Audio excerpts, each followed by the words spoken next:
Hey guys, Kurt from Time Machine Transport. So I'm going to do a part 1, 2, and 3 video on this.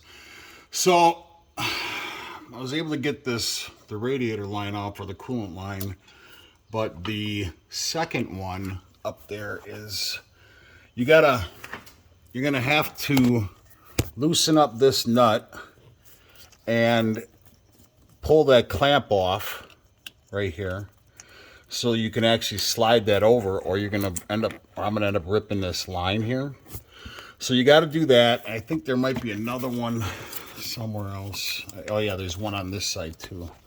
I don't know if you can see that. Anyways, there's one here, but I think I might just be able to get it done with this one here. But the second problem was this nut, it would not come out for one of the star nuts. It would not come out. It was in there super tight. So do not, because this is all one piece, so this clamp is on this line right here, and it goes down and comes into this other block right here. So that's all one piece, and I'm sure that's not cheap. So what I had to do was, because I tried to get a vice grip in there to try to clamp onto it, because it closes like that, and you do not want to kink this line. Like I said, this is all one piece. So what I did was I grabbed where is it? I just grabbed a hacksaw blade, just a single hacksaw blade, and I was able to get it in there like so and work it back and forth, and I was actually able to cut through this nut, or this bolt is probably a metric, so that's not going to be very expensive. And then what happens is this piece, this will pop right out of here like so, and then like I said, this is all one piece, so you don't want to kink this line, obviously. Now this, what I'm going to do is I'm actually going to grab my hacksaw.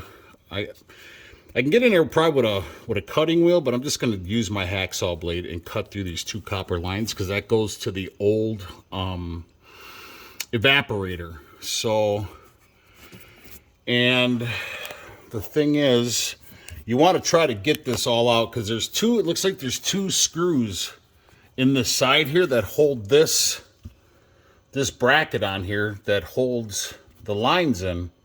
And then you're going to have gaskets on here. So like I said, when I put everything in, I'm going to have to do new gaskets, which I have the kit. I'll do that when I do the AC, or when I put it back together, I'll show you what the part number is on the O-ring gasket kit.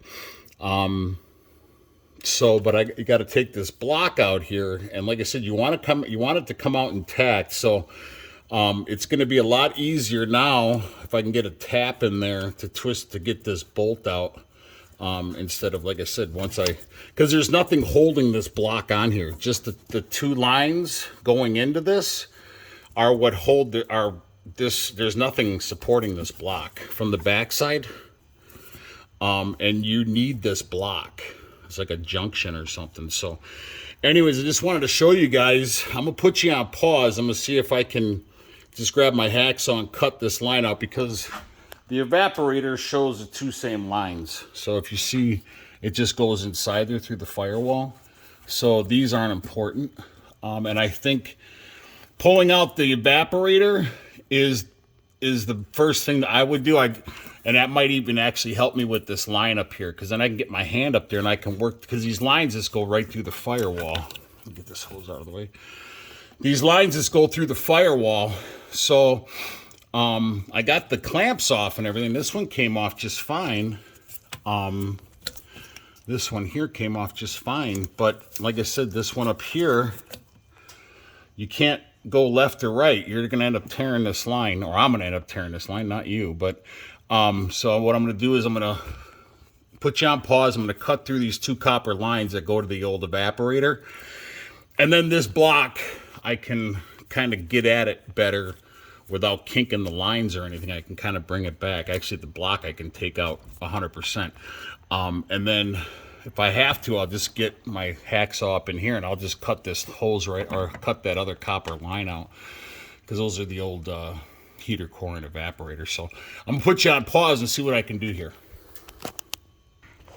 All right, guys, I just went ahead and used my cutting wheel.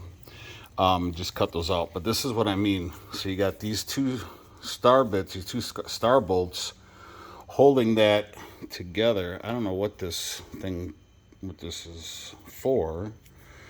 Looks like it might be some sort of adjustment, something or other, to let, I don't know what that is, what this block's called. But at least now I can try to get and remove this bolt with a vice grip at first if it doesn't twist out, because it would not come out. I don't know what the hell was holding it. I sprayed it down with lube and everything. That's what she said. But anyways, and then these are the two lines that I just cut up there by the firewall, the ones that went in there, right there. So that block was on like that. So I was going to use a hacksaw because I didn't want to nick anything, but the cutting wheel just worked just fine. So what is this? It's a bypass bleed front system only. I don't know, whatever the bypass bleed is. So all right, so that's that. Now I'm going to go ahead and see if I can get this bolt out, and then see if I can I mean, I know I have star bits for that, so that's small. So I'll twist this out, and then I'm gonna put you on pause, and I'm gonna see if I can get the bottom evaporator out real quick. Hold on one second. Hold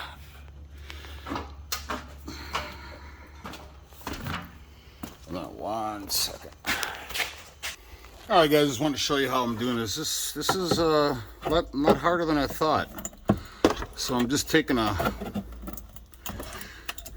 angled pry bar, one of my snap-on ones, and I'm just kind of working it a little at a time. I'm sorry, guys, you're not even on. I'm looking at the unit itself. One of these days I'll get a tripod. One of these days.